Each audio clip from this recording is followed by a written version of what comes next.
Hello friends, இன்றைக்கி நம்ம கருப்பு கவுனி அரிசி தோசை எப்படி ரெடி பண்ணுறதுன்னு பார்க்கலாம்.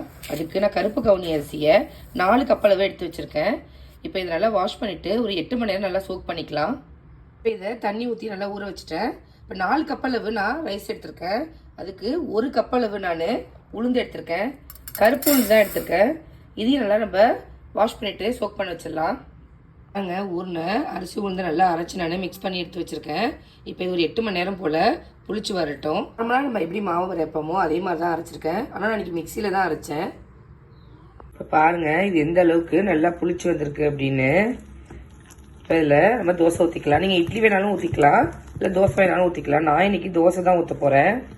சூப்பராக இப்போ பாருங்கள். இப்போ நார்மலாக நம்ம தோசை எப்படி ஊற்றுவோமோ அதே மாதிரி தான் ஊற்றி எடுத்திருக்கேன். சூப்பரான கருப்பு கவுனி அரிசி தோசை ரெடி ஆகிடுச்சு. இதில் நிறைய ஹெல்த் பெனிஃபிட்ஸ் இருக்குது. நீங்களும் இதே மாதிரி உங்கள் வீட்டை செஞ்சு பார்த்துட்டு எப்படி இருக்குது அப்படிங்கிறத கமெண்ட் பண்ணுங்கள். நான் போடுற ரெசிபிஸ்லாம்